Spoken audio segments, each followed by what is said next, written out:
नमस्कार मित्रों, मैं विकास शाक्य एक बार फिर से आप सबका स्वागत करता हूं अपने चैनल पर। और आज हम डिस्कस करेंगे चैप्टर नंबर 2 मनुस्मृति यानी सनातन विधान। इसके वर्स नंबर 25 से लेकर के 28 तक। लेकिन इससे पहले हम कुछ कॉन्सेप्ट्स डिस्कस करना चाहेंगे शरीर के 5 कोषों से जुड़े हुए, क्योंकि इन श्लोकों में जो बातें कही गई हैं बिना शरीर के 5 कोषों को समझे और उनकी क्रियाविधि को समझे हमें ये चीजें समझ में नहीं आएंगी कि यहाँ पर जो बातें कही गई हैं वो क्यों कही गई हैं। राइट। तो आइए देखते हैं सबसे पहले शरीर के 5 कोष और उनका रिलेशन। देखिए, सबसे पहले हमारा जो बाहर का कोष होता है उसको कहते हैं अन्नमय कोष। अन्नमय कोष का मतलब होता है वो भाग, हमारे शरीर का वो भाग जो कि अन्न से बना है, यानी जो कि पदार्थों से बना हुआ है, भौतिक पदार्थों से बना हुआ है और भौतिक पदार्थों से ही पुष्ट होता है। अन्नमय कोष जो होता है ये हमारे शरीर का बिल्कुल बाहरी हिस्सा होता है। बाहरी हिस्सा भी एग्जैक्टली नहीं कह सकते। बाहरी हिस्से को बनाने वाला जो एक तरीके का मैनुअल होता है ना, वो जो नॉलेज होता है, वो जो मैनुअल होता है कि कैसे बाहर का हिस्सा बनेगा, राइट? वो अन्नमय कोश कहा जाता है। हमारे बाहर के शरीर को तो शरीर ही कहा जाता है। अन्नमय कोश वो है जो कि एक तरीके से मैनुअल रखता है। वो मैनुअल ये डिसाइड करता है कि किस तरीके से हमारी बॉडी बनेगी। कुल मिलाकर के आप ये समझ सकते हैं कि जिस तरीके से एमआरएनए और टीआरएनए आपने साइंस में पढ़ा होगा, सब कुछ साइंस ही है। आज की डेट में जो कुछ साइंस ने बताया है एमआरएनए, टीआरएनए, ये ग्लॉसरी अलग है क्योंकि ये ग्लॉसरी तो 100 साल पहले आई है। लेकिन हमारे यहाँ जो हमारे पूर्वज थे, जो हमारे ऋषि मुनि हुआ करते थे, उन्होंने क्या किया है, इन चीज़ों को बहुत पहले से, उन्होंने बहुत पहले से पता करके रखा है। ये चीज़ें उन्हें बहुत पहले से पता है, उनकी ग्लॉसरी अलग है, राइट? उनकी ग्लॉसरी अलग होगी ही क्योंकि आज से लाखों साल पहले जो है कैसे कोई, या हजारों साल पहले कोई कैसे जान सकता है कि आने वाले समय में कोई इसको एमआरएनए या टीआरएनए कहेगा। उसी चीज़ को कोई कुछ कहता है। आप उनकी बात छोड़ दीजिए, आप इंडिया में ही आ जाइए। इंडिया में करीब 68 बोलियां बोली जाती हैं, ठीक है? 68 भाषाएं बोली जाती हैं। जिस भाषा में माँ को हम कुछ और कहते हैं, पंजाबी में हम माँ को बेबे कहते हैं, ठीक है? और वही हम बिहार में कुछ और कहते हैं, महतारी भी कहते हैं कुछ जगहों पे, राइट? तो भाषा की जो ग्लॉसरी होती है हर भाषा की, वो अलग हो सकती है, लेकिन भाव क्या है, वो एक ही है। ठीक उसी प्रकार से हमारे सनातन धर्म में भी जो बातें बताई गई हैं हमारे पुराने स्क्रिप्चर्स में, वहां पर बातें सारी बता दी गई हैं जो कि आज का साइंस खोज के बैठा है, राइट? लेकिन ग्लॉसरी अलग है। अब ग्लॉसरी अलग है तो कुछ लोग आज के समय में ये कहते हैं कि हमें तो उसमें दिखा दो कि आरएनए या डीएनए लिखा है कि नहीं तुम्हारे वेदों पुराणों में। अरे तुम गधे हो क्या? और कौन से जंगल के गधे हो? क्या तुम जंगली गधे हो जो गुजरात में पाया जाता है? किस प्रकार के गधे हो अगर तुम ऐसा प्रश्न पूछते हो तो? तो ये समझने वाली बात है कि ग्लॉसरी अलग हो सकती है लेकिन भाव और जो बातें हैं वो सेम है। और जब आप इसको समझेंगे तो आपको हर चीज जुड़ी हुई दिखाई देगी। तो जो ये अन्नमय कोश है ना, ये वही पोर्शन है जो कि एक तरीके से आपकी आउटर बॉडी कैसी दिखेगी, उसका आकार कैसा होगा, उसकी संरचना कैसी होगी, किस प्रकार की होनी चाहिए, वो डिसाइड करने वाला मैनुअल होता है। और वही मैनुअल, यानी कि वही जो आरएनए और डीएनए होते हैं, एमआरएनए और टीआरएनए होते हैं। एमआरएनए क्या करता है, वो मैनुअल होता है। टीआरएनए जो है वो ट्रांसफर आरएनए होता है। एमआरएनए क्या करता है, वो डिसाइड करता है कि किस तरीके से प्रोटीन का निर्माण करना है, राइट? सेकेंड थिंग होती है टीआरएनए, ट्रांसफर आरएनए, वो कच्चा माल लेकर के आता है। तो कच्चे माल की व्यवस्था इसी नेचर से टीआरएनए करता है। और डी और जो आपका एमआरएनए होता है वो आपका मैनुअल होता है कि कच्चा माल आने के बाद किस तरीके से प्रोटीन बनाना है। ये तो आपने पढ़ा ही होगा। ये सारी चीजें हमारे यहाँ पहले से एक अलग ग्लॉसरी के फॉर्म में पहले से ही अवेलेबल है। तो ये अन्नमय कोश कुछ और नहीं है। आप जाकर के देख सकते हैं। मैं एक और रेफरेंस आपको देता हूँ। आज से करीब 30-40 साल पहले एक किताब लिखी थी श्री राम शर्मा आचार्य जी ने। उन्होंने ये किताब लिखी थी और उसमें उनका नाम, उस किताब का नाम था गायत्री महाविज्ञान। गायत्री महाविज्ञान में जो पहला खंड है, अगर आप उसे पढ़ते हैं तो वहां पर अन्नमय कोश, प्राणमय कोश, विज्ञानमय कोश, मनोमय और आनंदमय कोश, इन सब के बारे में बड़े ही डिटेल में बताया गया है। ये कोश क्या हैं? तो वहाँ पर आपको ये मिलेगा कि अन्नमय कोश का मतलब क्या है। तो कुछ लोग जो ये सोचते हैं कि मैं यहाँ पर किसी भी तरीके से कोई गप हाँक रहा हूँ, अक्सर वो वामपंथी मूर्ख होते हैं, क्योंकि उनको बिल्कुल आग लगी हुई है इस समय। इस समय उनको आग लगी हुई है, क्योंकि मैं आपको कारण बताऊं उस आग आग लगने का। आग लगने का कारण ये है कि अगर आप कहानियां सुनाते रहेंगे, जो कि मेटाफरिक कहानियां हैं, जिसको सुन करके हर किसी को बात समझ में नहीं आती कि पीछे क्या कहा जा रहा है, अगर वो कहानियां आप सुनाते रहेंगे तो उनको कोई दिक्कत नहीं होती, क्योंकि उन्हें लगता है ठीक है यार, ऐसी बातें ये लोग कर रहे हैं, ये कहानियां सुना रहे हैं। जिन कहानियों को कोई भी पढ़ा लिखा आदमी, यहाँ तक कि अगर पढ़ा लिखा हिंदू भी होगा तो वो भी अपनी मान्यता के कारण मानता रहेगा, सुनता रहेगा, लेकिन इन पर विश्वास करने का कोई कारण उसके पास भी नहीं होगा। तो धीरे धीरे करके ये जो मानसिकता है, ये जो मेंटेलिटी है, वो उनको कन्वर्ट करने में, एक वामपंथी में या फिर एक विधर्मी बनाने में कामयाब सिद्ध होगी। इस वजह से वो क्या करते हैं कि वो शांत रहते हैं वहाँ पे, जहाँ पे कहानियाँ दिखाई जाती हैं, चमत्कारिक कहानियाँ। लेकिन हमारे यहाँ इस चैनल पर क्या होता है, चमत्कारों का विज्ञान समझाया जाता है। चमत्कार कुछ है नहीं। चमत्कार केवल और केवल प्रकृति की समझ है, प्रकृति के तत्वों की समझ है, और वो प्रकृति के तत्वों की समझ हमारे यहाँ विद्वानों ने पहले से सही-सही जगहों पे लिख रखी है। बात ये है कि हमारे यहाँ हिंदू धर्म में भी कुछ एक तरीके की जो है, मैं कहूँगा कि एक प्रयास की कमी है कि हम कहानियाँ तो सुनते हैं, लेकिन उन कहानियों के पीछे का विज्ञान समझने का प्रयास नहीं करते। हर कहानी के पीछे एक विज्ञान है, क्योंकि हर कहानी मेटाफरिक है। वो केवल एक रूपक है, वो केवल एक मानवीकरण अलंकार का इस्तेमाल करके बातें बताई गई हैं। इसलिए ये बातें हमें समझना ज़रूरी है कि किस तरीके से शास्त्रों की भाषा को समझा जाए। तो जो बातें मैं बताता हूँ, वो कहीं न कहीं किसी विद्वान के द्वारा किसी न किसी बुक में लिखी गई हैं, और वहीं से रेफ़रेंस लेकर के आता हूँ। एक भी ऐसा वीडियो नहीं है जहाँ पे मैं आपको रेफ़रेंस दे ना सकूँ। क्योंकि ये पूरा साइंस है, और इन चीज़ों को किसी ने पढ़ कर के देखना नहीं चाहा, क्योंकि हम में से अधिकतर लोग, वाक़ई में ये बात सच है कि जो लोग पूजा-पाठ करते हैं, धर्म-कर्म के काम में लगे हैं, उनका मुख्य उद्देश्य केवल और केवल अपने जीवन को ऊपर उठाना है। अपने जीवन की इच्छाओं को पूरा करने के लिए कभी वो ईश्वर बदल देते हैं, कभी वो देवता बदल देते हैं। कहते हैं कि मैं कुछ दिनों तक महादेवी की पूजा करता था, मुझे कुछ लाभ नहीं हुआ, तो अब मैं बालाजी जाने लगा। अरे तुम देवता बदल देते हो, तुम कुछ भी बदलते रहो, वो पूजा-पाठ नहीं है, वो असली ज्ञान नहीं है तुम्हारा। असली ज्ञान आध्यात्म की तरफ जाना है। असली ज्ञान है अपने आप को पहचानना, बोध होना अपना स्वयं का, जो गौतम बुद्ध ने कहा कि तुम्हारा बोध तुम्हारा अनुभव है, और वो अनुभव तुम्हारी तृष्णा के अनुसार ही बदलता है।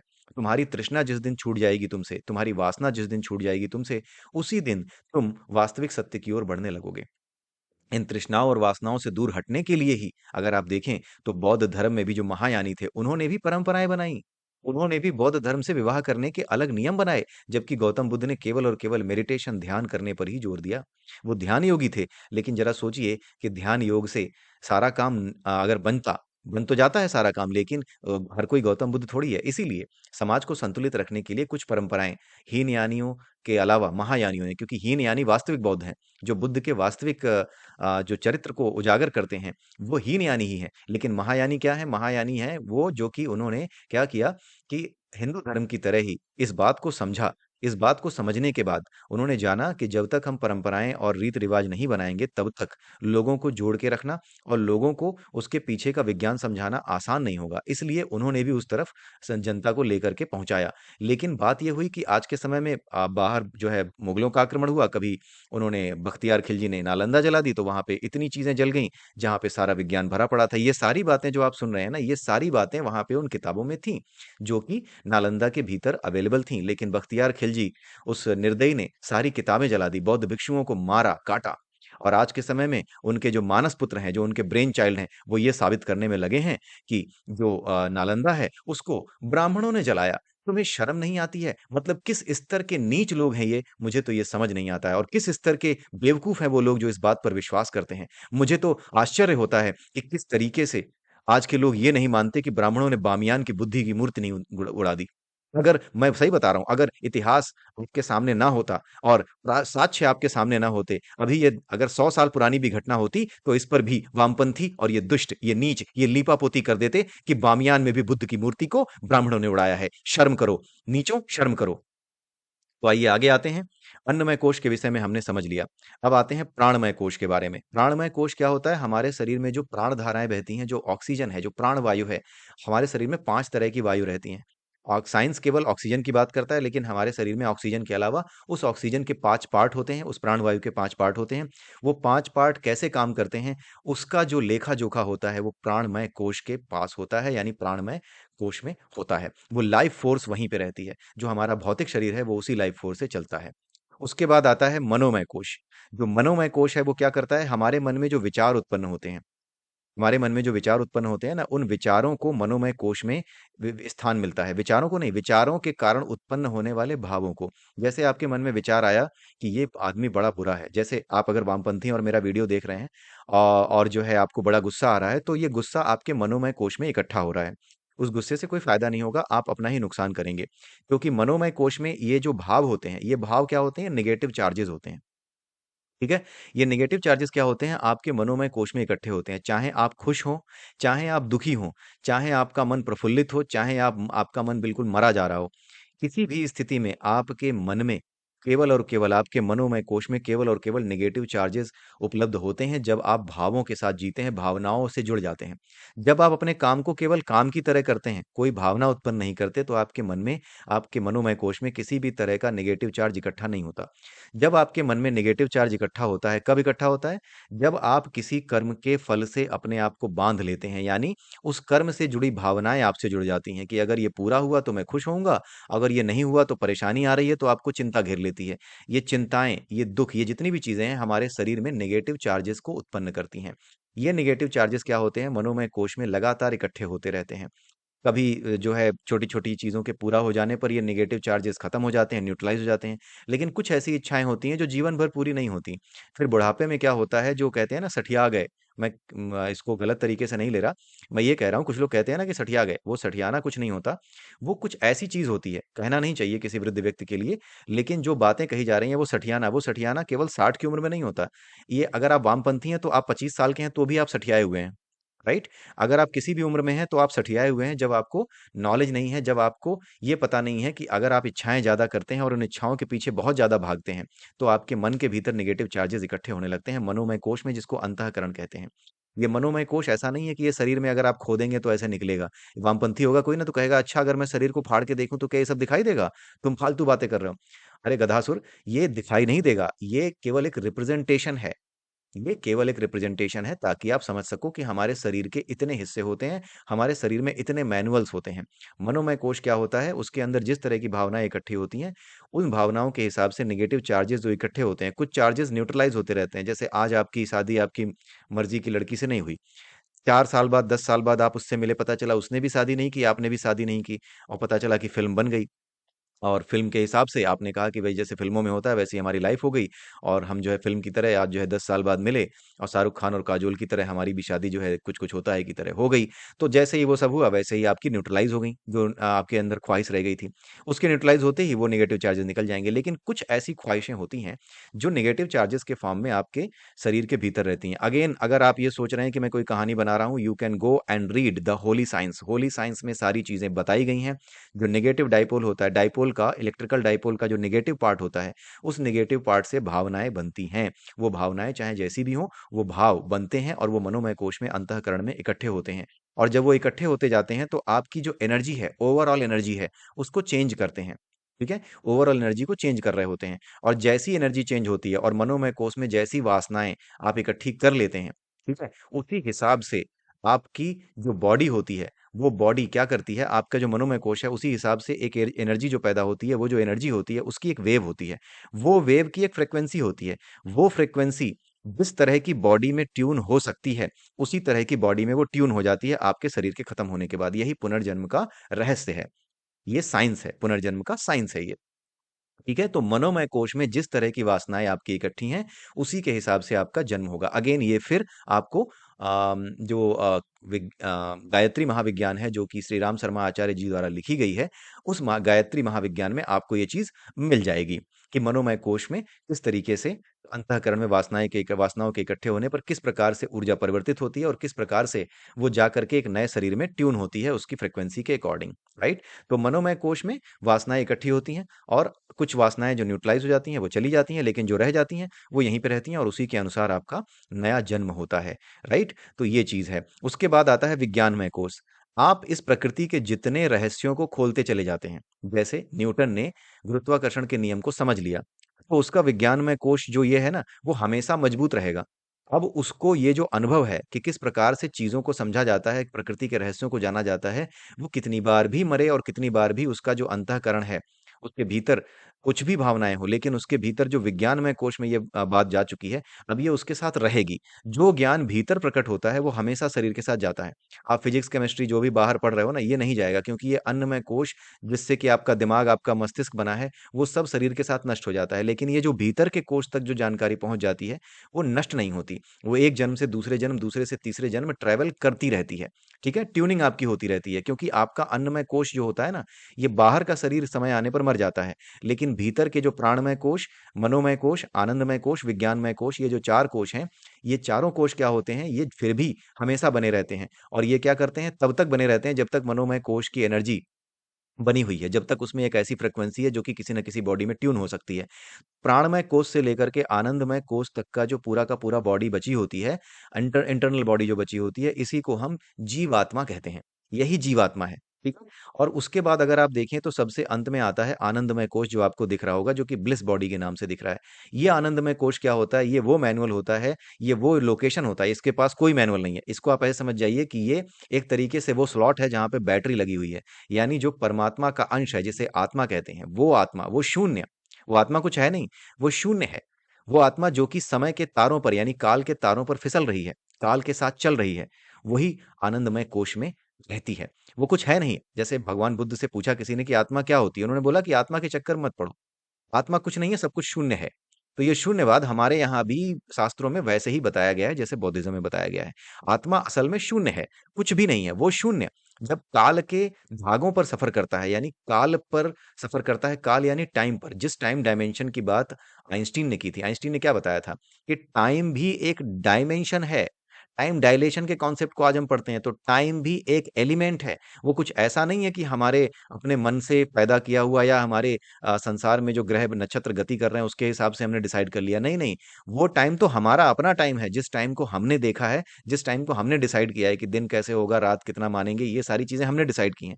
लेकिन एक टाइम और होता है जिस टाइम की बात आइंस्टीन ने की।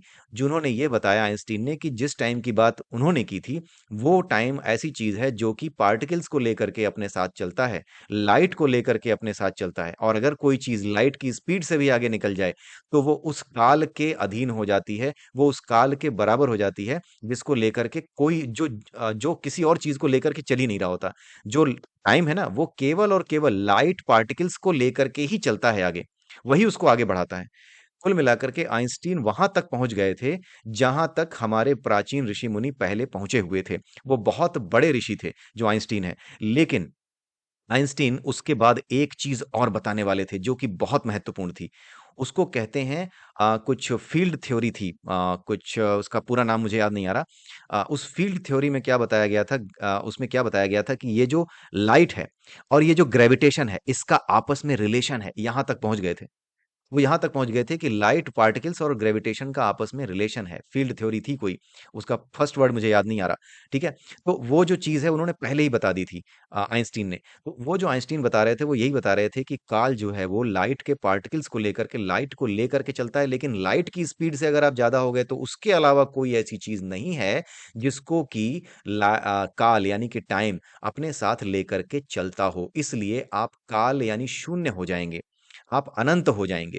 राइट? ये बात उन्होंने सीधे-सीधे नहीं कही, लेकिन उन्होंने ये बताया कि अगर कोई बालक पैदा होता है, जिसको एक जो ट्विन पैराडॉक्स आपने पढ़ा होगा, अगर आप उसे किसी एक स्पेस शटल में भेज दें 2 बच्चों को और एक बच्चे को स्पेस शटल में भेजें जो कि यह एक बच्चे को स्पेस शटल में भेजें जिसकी की स्पीड लाइट की स्पीड से ज़्यादा हो और दूसरे बच्चे को अर्थ पर ही रखें।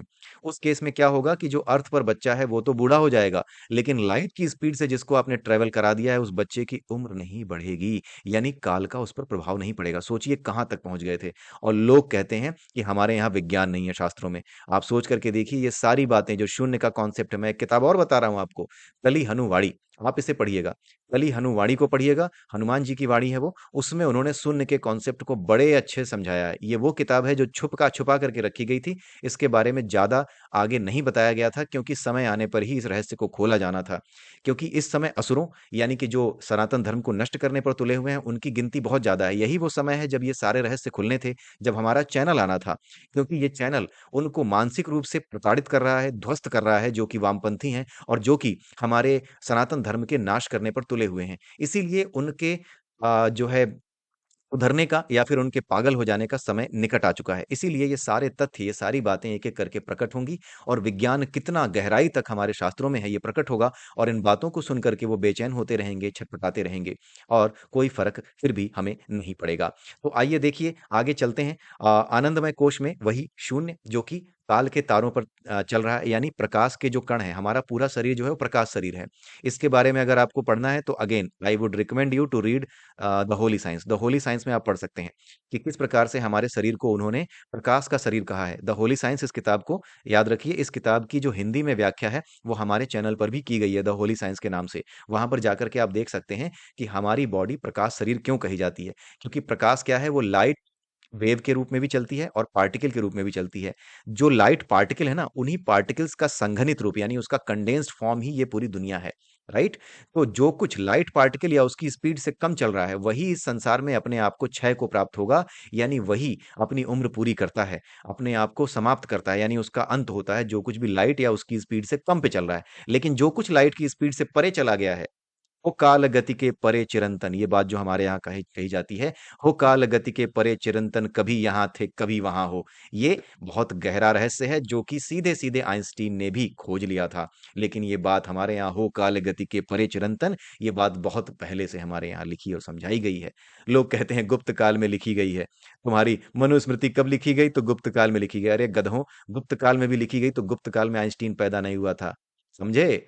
तो इसलिए यहाँ आकर के कमेंट करना चाहते हो करो, लेकिन अब तुम्हारा नाश, विनाश, सर्वनाश सुनिश्चित है, क्योंकि तुम्हारी ये फैलाई हुई जो झूठी कहानियां हैं, अब इनके समाप्त होने का समय आ गया है। ठीक है? तो आनंदमय कोश आप समझ गए, मनोमय कोश समझ गए, विज्ञानमय कोश समझ गए, आप प्राणमय कोश समझ गए। अब आते हैं अपने 3 श्लोकों पर, जो कि हमारे आज पढ़ने हैं 4 श्लोक। गर्भाधान संस्कार, जात कर्म, चूड़ा कर्म, मौली बंधन, इन संस्कारों से द्विजातियों के शुक्र और गर्भ संबंधी दोष निवृत्त होते हैं। आपने देखा कि मनोमय कोश, उसके बारे में हमने बात की। कोई आदमी ऐसा नहीं है जिसके मन में इच्छाएं वासनाएं ना हो, जिसके मन में कुछ पाने की इच्छा ना हो। पाने की इच्छाओं की वजह से, अपने आप को तृष्णाओं के बीच बांधे रखने की वजह से, किसी न किसी इच्छा से जुड़े रहने की वजह से, किसी न किसी तृष्णा, किसी न किसी वासना से जुड़े रहने के कारण ही होता क्या है कि हमारे शरीर में परिवर्तन होते हैं, हमारी ऊर्जा में परिवर्तन होते हैं। और हमारी ऊर्जा में जब परिवर्तन होंगे, तो मान लीजिए कि मैं क्या हूं, द्विजातीय की बात की जा रही है यहाँ पे। द्विजातीय, द्विजातीय का मतलब होता है ब्राह्मण, क्षत्रिय और वैश्य। जब द्विजातीय की बात की जाती है तो ब्राह्मण, क्षत्रिय और वैश्य, इनके लिए ये कहा जाता है कि आपको विशेष ध्यान अपना रखना है। क्यों? क्योंकि आपको नीचे से जो पब्लिक आ रही है, जो शूद्र हैं या जो वैश्य हैं या जो क्षत्रिय हैं, उन्हें भी धीरे धीरे करके ऊपर उठाना है। इसलिए आपको अपनी परंपराओं को बनाए रखना है, ताकि आप नीचे से ऊपर लोगों को उठा सकें। क्योंकि जन्म के आधार पर कभी भी कोई वर्ण नहीं होता। ये सारे वर्ण आपके संस्कारों के आधार पर होते हैं, आपकी जो प्रवृत्ति है उसके आधार पर होते हैं। लेकिन ये प्रवृत्ति क्या करती है? जब आप एक शूद्र बन जाते हैं या फिर आप एक ब्राह्मण या क्षत्रिय बन जाते हैं, तो आपकी जो मनोमय कोश की एनर्जी है ना, वो एक विशेष आवृत्ति की हो जाती है, एक विशेष फ्रीक्वेंसी की हो जाती है। उस केस में क्या होता है कि अगर आप इच्छाओं की वजह से अपनी फ्रीक्वेंसी को बदल लेंगे, मनोमय कोश की फ्रीक्वेंसी को अगर आप बदल लेंगे, तो आपके शुक्र में यानी स्पर्म में दोष आ जाएगा, ऐसा कहा जाता है। दोष आने का मतलब क्या है?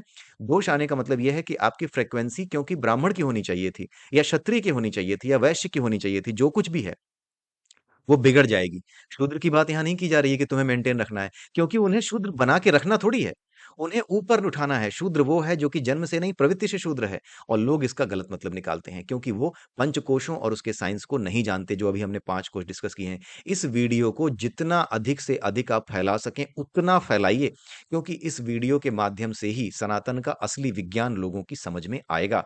तो आपका जो ब्राह्मण, क्षत्रिय और वैश्य हैं, जो थोड़ा-सा अपनी प्रवृत्ति को अच्छा बना चुके हैं, ऊपर उठा चुके हैं, जो कर्म करते हैं, पुरुषार्थ करते हैं, उनके बारे में बात की जा रही है। क्योंकि जो शूद्र होता है, आज के समय में गलत परिभाषा है। लोग ये सोचते हैं कि जो छोटे काम कर रहा है, नीचे काम कर रहा है, उनको शूद्र कहा जाता है। जी नहीं, जो काम ही नहीं करता, जो पुरुषार्थ ही नहीं करता, वो शूद्र है, प्रभाव से अपने स्वभाव से शूद्र है। लेकिन अगर ऐसे व्यक्ति के यहाँ कोई बच्चा पैदा हो जाता है, तो उसको ऐसे कोई संस्कार करने के लिए नहीं कहा गया है। क्यों? क्योंकि उसके साथ क्या होगा कि पहली बात तो ये कि वो इन संस्कारों को, अपनी प्रवृत्ति को अगर करता भी है, अपनी प्रवृत्ति के माध्यम से इन संस्कारों को करता भी है, प्रवृत्ति अगर उसकी कुछ और है, उसकी प्रवृत्ति सुबह उठ करके शराब पी करके जमीन पे लौट जाने की है, दिन भर की क्या योजना है, कुछ नहीं है। उससे अगर ये चीजें करवाओगे भी तो वो करेगा नहीं। अगर करेगा भी तो इसमें अपने भाव नहीं डाल पाएगा, इनके महत्व को नहीं समझ पाएगा। इनके महत्व को समझे बिना बस ऐसे करेगा जैसे कि पैरासिटामोल की गोली दे दी गई है और उसका भक्षण कर लो तो तुम सही हो जाओगे। वो इसको पैरासिटामोल की गोली की तरह लेगा, क्योंकि उसको नहीं पता है। जैसे अगर आप वामपंथी हैं तो आपको ये बातें क्या लगेंगी? अगर आपके घर वाले कहते हैं बेटा पूजा कर ले, कहें हाँ ठीक है, माँ बाप का मन रखने के लिए खड़ा हो जाता हूँ। पैरासिटामोल की गोली की तरह नुकसान नहीं है, फायदा नहीं है, या फिर विटामिन डी की गोली की तरह आप खा लोगे कि भाई चलो फायदा ही करेगा, नुकसान तो करेगी नहीं। इस वजह से जो शूद्र हैं, स्वभाव से जो शूद्र हैं, उनके लिए ये बात नहीं कही गई है। लेकिन जो थोड़ा अपनी प्रवृत्ति को अच्छा बना चुके हैं, जो थोड़ा ऊपर उठ चुके हैं अपनी प्रवृत्ति, अपने स्वभाव में, उनसे कहा जा रहा है कि आप अपने स्वभाव को ना बदलने दो। यानी मनोमय कोष में आपकी जो वासनाएं इकट्ठी होती हैं, उन वासनाओं की वजह से आपकी जो प्रवृत्ति या आवृत्ति, आपकी फ्रीक्वेंसी की जो एनर्जी वेव की जो फ्रीक्वेंसी है, वो जो चेंज होती है, उसको चेंज मत होने दो। क्योंकि अगर वो चेंज होगी, तो आपकी प्रवृत्ति जैसी बन गई, वैसे ही आपकी फ्रीक्वेंसी चेंज होकर के, मान लीजिए आप वैश्य हैं, लेकिन फ्रीक्वेंसी चेंज हुई और आप वैश्य हैं और बिजनेस करते थे, अचानक से पैसा ज्यादा आया और आज मस्त एकदम जो है शराब और उसमें डूब गए हैं। तो उससे क्या होगा कि आपकी प्रवृत्ति चेंज होने के कारण क्या होगा कि हो सकता है कि वैश्य होने के बावजूद भी उस परंपरा को बनाए नहीं रख पाएंगे, और आपके यहाँ एक ऐसी एनर्जी, एक ऐसी ऊर्जा ट्यून हो सकती है जो कि स्वभाव से, यानी पिछले जन्म के कर्मों के अनुसार, पिछले जन्म के अनुसार वो अपने स्वभाव को शुद्र नहीं रख पाए, अपने स्वभाव को वैश्य नहीं रख पाई है, बल्कि और नीचे गिर गई है, तो वो आपके यहाँ ट्यून हो जाएगी।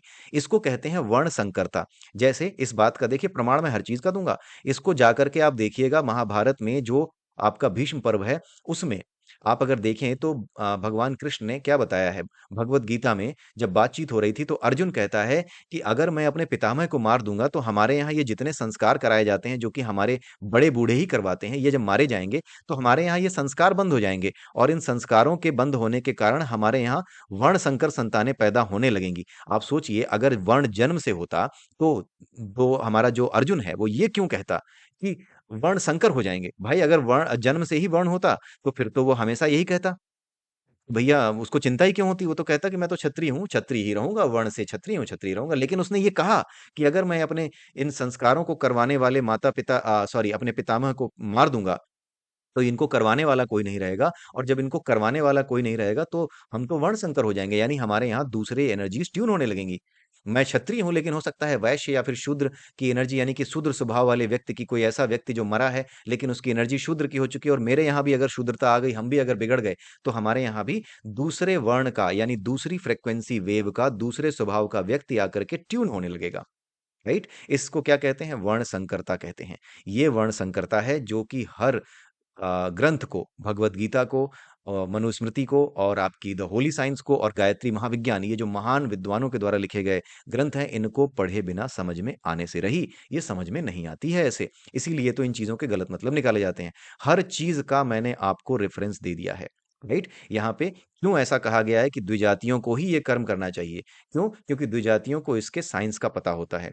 राइट, और बाकी क्या करेंगे अगर करवा भी दोगे? आजकल की डेट में क्या है, ये द्विजातीय भी नहीं रह गए हैं। आजकल तो ब्राह्मण भी कहने लगे हैं, ठीक है यार, हमारे यहाँ करा जाता है। कुछ ब्राह्मण भी ऐसे हैं, कुछ ऐसे मिलेंगे जो कि कुछ खास विश्वविद्यालयों में पढ़ने लगे हैं, और हैं तो मतलब शर्मा और त्रिपाठी त्रिवेदी, लेकिन बातें उनकी वामपंथियों जैसी हो गई हैं। वो क्या हो गया है? क्योंकि उनको ये चीजें पता नहीं है, क्योंकि उनके यहाँ उन्होंने देखा कि कोई बताने वाला नहीं है, या फिर समझाने वाला नहीं है। तो उन्होंने क्या देखा कि भैया, उन्होंने समझने की कोशिश करने के बजाय उन्होंने देखा कि हाँ यार, लॉजिकली तो यही लग रहा है कि इसका क्या मतलब है यार इन चीजों को करने का, क्यों किसी को रोका जा रहा है। वो ये नहीं समझ पा रहे कि इसके रोकने का कारण ये है कि ये पैरासिटामोल की गोली नहीं है। इसको जाने बिना नहीं किया जा सकता। अगर आपको इसके बारे में नहीं पता है, इस साइंस का नहीं पता है, तो ये आपको समझाया नहीं जा सकता, और समझाने के बाद अगर बिना समझाए अगर आप करेंगे, तो फिर वो पैरासिटामोल की गोली ही है आपके लिए। जैसे आप मरीज हो, आपको डॉक्टर ने दे दिया कि पूछो मत, खा लेना चुपचाप, वो हाल हो जाएगा। इसलिए जो स्वभाव से, जैसे अगर मैं सुबह उठता हूँ, स्वभाव से शूद्र हूँ, कि भाई मैं सुबह उठता हूँ, दारू पी करके पड़ जाता हूँ। जन्म से नहीं होता कोई शूद्र। शूद्र उसे कहा जाता है जो कि स्वभाव से शूद्र है, यानी जिसको अपने जीवन की योजनाओं का पता ना हो, जिसके अंदर कोई ऐसी इच्छा ना हो कि वो किस प्रकार से अपने निर्णय ले सके, किस प्रकार से अपने कर्म कर सके, उसे शूद्र कहा जाता है। जो निर्णय नहीं ले सकता, जिसको अपनी रोजमर्रा की जीवन के लिए दूसरों पर आश्रित रहना पड़ता है, मजबूरी है जिसकी, क्योंकि उसने ज्ञान अर्जित नहीं किया, उसने मेहनत नहीं की। ज्ञान अर्जित करने के लिए मेहनत करना ही काफ़ी है, वहीं से आगे बढ़ जाओगे आप। लेकिन कुछ लोग मेहनत भी नहीं करना चाहते। मिल गया तो ठीक है, दारू पी लेंगे, पड़ जाएँगे, फिर दोपहर को सोचेंगे अब क्या खाना है, तो किसी से कुछ माँग लिया, उधार ले लिया, खा लिया, फिर सो गए। फिर शाम को 1 बोतल पी ली, सो गए। ऐसे करके जिसकी ज़िंदगी चल रही हो, इस स्वभाव का व्यक्ति तामसिक स्वभाव का होता है, और जो तामसिक स्वभाव का व्यक्ति होता है, वही शूद्र होता है। ये भी भगवद गीता के 18वें अध्याय में आपको मिल जाएगा, जा करके देख लीजिए। ठीक है? तो ये सारी बातें मैंने आपको बता दी हैं यहाँ पर, जो मेरी अपनी अंडरस्टैंडिंग और अपनी खोज के हिसाब से हैं। आगे ये लिखा गया है, आप ये समझ सकते हैं कि ये क्यों किया जा रहा है। इनको करने से क्या होता है, इनको करवाने वाला जो ब्राह्मण होता है, जो पुरोहित होता था, वो बताता था ये बातें कि आपको अपने आप को सही रखना है, विचार सही रखने हैं। किसी तरह की इच्छा, किसी तरह की जो तृष्णा है, वासना है, किसी तरह का क्रोध, मन में किसी तरह की अशांति है, उससे दूर रहना है। ये सारे काम करवाते समय पुरोहित ये बताया करता था उन्हें। उसके बाद वेदाध्ययन, व्रत, होम, यज्ञ, कर्म, ब्रह्मचारी दशा में देव पितृ तर्पण, पुत्रोत्पादन, इनके बारे में डिटेल में आपको नहीं देने वाला। इनके बारे में अगर आप किसी पुरोहित से पूछेंगे तो बता देगा कि ये क्या है। ये सब केवल और केवल टेक्निकल मेथड्स हैं और कुछ नहीं है। मेरा पर्पस आपको टेक्निकलिटी बताना नहीं है, वो चीजें आपको हर जगह मिल जाएंगी, हर जगह मिल जाएंगी। आपको पुराणों में कहानियां मिल जाएंगी, आपको पुरोहितों के जो कार्य करने की क्रियाविधि मिल जाएगी, पंडितों की क्रियाविधि मिल जाएगी, वो कैसे ये चीजें कराते हैं, वो आपको अच्छे से बता पाएंगे। लेकिन मेरा पर्पस इसके पीछे के तत्व ज्ञान को समझाना है। कुल मिला के मुझे ये समझाना है। ऐसे समझ जाइए, आज के डेट में आप एआई का यूज कर रहे हैं। एआई का यूज करते समय आप एआई से कुछ भी पूछते हैं, वो आपको बताता है, राइट? आप पूछते हैं, बताता है। ये क्या है? ये मंत्र है। ये पुरोहिती वाला काम है कि सही से पूछोगे तो सही से आंसर मिलेगा। ये पुरोहित वाला काम है कि ऐसे पूछो, मंत्र ऐसे बोलो। लेकिन जब आप पूछते हो तो पीछे क्या होता है? वो क्या है? वो पूरी मैथमेटिक्स है, जिसको लार्ज लैंग्वेज मॉडल कहते हैं। जिसको हम क्या कहते हैं? पूरा मैथमेटिक्स जिसके पीछे इन्वॉल्व है। मशीन लर्निंग कहते हैं, डेटा साइंस कहते हैं, जिसमें प्रोबेबिलिटी थ्योरी, जिसमें हर चीज लगी हुई है। वो पीछे से कैसे मॉडल को ट्रेन किए बैठा है, कैसे करता है, वो उसके पीछे पूरी मैथमेटिक्स है। वो पूछने वाला नहीं जानता। पूछने वाला सिर्फ ये जानता है कि अगर मैं सही से पूछूंगा, प्रॉम्प्ट सही से लिखूंगा, तो मुझे सही आंसर मिलेगा। हम जो बातें कर रहे हैं, वो बातें कर रहे हैं हम पीछे की, यानी डेटा साइंस, मशीन लर्निंग और मैथमेटिक्स, जो पीछे से इन मंत्रों को यानी इन प्रॉम्प्ट्स का सही आंसर देने लायक बनाती हैं। हम उस तरफ जा रहे हैं। ठीक है? तो ये विधियां हैं जिसके माध्यम से व्यक्ति क्या हो जाता है? ब्रह्म भाव को पाने योग्य हो जाता है। यानी उसके यहाँ एक अच्छी आत्मा, एक अच्छा शरीर, एक अच्छी जीवात्मा जिसने अभी शरीर छोड़ा है, वो ही उसकी एनर्जी ही ट्यून होगी, क्योंकि आप अपनी एनर्जी को उस लेवल पे ला चुके हो। ये सारा खेल एनर्जी और फ्रीक्वेंसी का है। ठीक है? और मैंने सारे रेफरेंस आपको दे दिए हैं। और वामपंथियों, अगर तुम्हारी परेशानी बढ़ रही है, तो मुझे खुशी हो रही है। तुम्हारी परेशानियां ऐसे ही बढ़ती रहें, क्योंकि तुमने बहुत गलत चीजें फैला ली, तुमने बहुत धोखाधड़ी कर ली। इतनी ज़्यादा तुमने धोखाधड़ी की है कि जो सत्य था उसे जैसा रखते, अपनी बातों को जैसा रखना था वैसा रखते तब भी ठीक था, लेकिन तुमने छल किए। तुम नकली आईडी बना करके 10-10, 15-15 आईडी बना करके बम्बार्डिंग करते हो दूसरों के यूट्यूब चैनल पर जाकर के। तुम्हारा अपना एक सिंडिकेट है और उसके माध्यम से तुम छल कपट, झूठ और लोगों को धोखा दे करके, लोगों का ब्रेन वॉश करने के तरीके खोज करके ये काम करते हो। लेकिन अब मैं तुम्हारे ब्रेन वॉश नहीं, तुम्हारा ब्रेन ही उड़ा दूंगा। ठीक है? तैयार रहो। इसी के साथ ये वीडियो मैं यहीं समाप्त करता हूँ। मेरे सभी शुभचिंतकों को मेरा प्रणाम। इसी के साथ जय सिया राम, जय श्री कृष्णा, जय श्री राधे, जय मनु महाराज।